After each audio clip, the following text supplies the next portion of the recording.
7 years after the conclusion to his own show, Jon Bernthal returns as the Punisher in his very own TV special. The character has featured since in Daredevil Born Again and will do so as well in Spider-Man Brand New Day in a few months' time, but it was nice to purely have some time just for Frank Castle without any other characters involved. Bernthal isn't the only actor to portray the Punisher, with several adaptations dating all the way back to the late 80s. So despite this new release technically not being a movie, we are going to rank it alongside 4 other features which definitely are movies. So let's just get straight into it.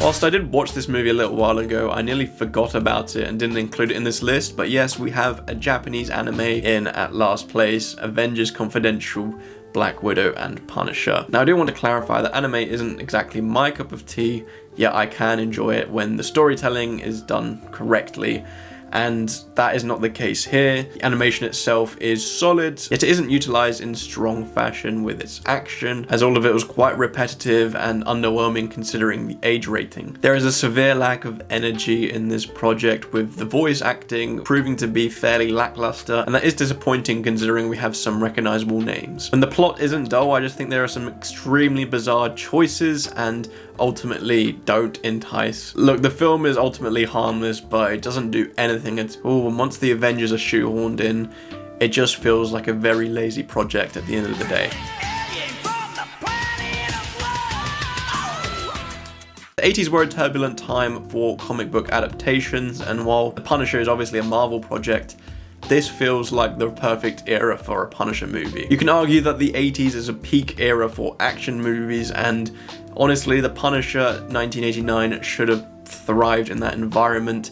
However, it didn't really. Obviously, the character is supposed to be dark and gritty and doesn't leave too much room for a sense of humor, and it kind of felt like this film wanted to commit to the character in some extent whilst also playing into the campiness of the genre at the time, and ultimately we are left with quite an inconsistent tone. Moments did generate a little bit of charm, but others were quite unsure what line they wanted to dance upon, so we are either left with that charm or something that feels very out of place and takes you out of the moment. I think Dolph Lundgren's performance perfectly personifies that, with certain moments feeling very awkward and ultimately quite inconsistent. It is a product of its time with some strong action moments, but ultimately I found it to be quite messy and not as entertaining as it should have been.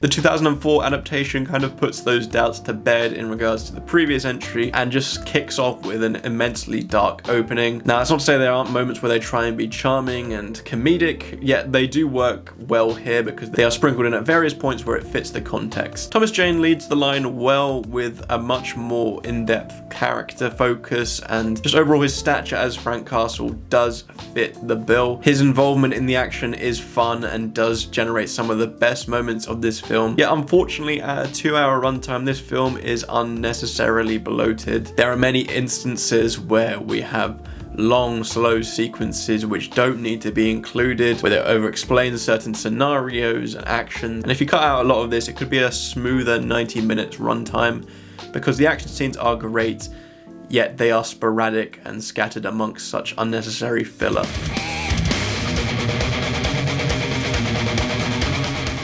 I was so tempted to put this entry in at first place because I think this is one of the more disrespected films I've seen in recent time, just going off general reviews for it compared to what I thought. First of all, this film is very gritty, and I think as a Punisher fan, that's what you want. I'm not sure that you can say the same for the general audience. I think this is where it kind of deters those casual viewers, as it is unapologetically gritty and dark. That goes for the violence, the character decisions, and even just the visuals. It's all just very dark. There isn't a redeeming factor for someone who desires one. The tone is comic accurate more so than the previous entries, and I think Ray Stevenson does a great job of fitting into that tone. His reserved performance, which shows no mercy and only a slither of sympathy in the right context, is very captivating, and I do believe that with more screen time and maybe better writing in some areas, Stevenson could be on par with Bernthal. I did mention that visually this film was quite dark, as I don't believe any of the scenes occur during daytime, yet despite the dark of night,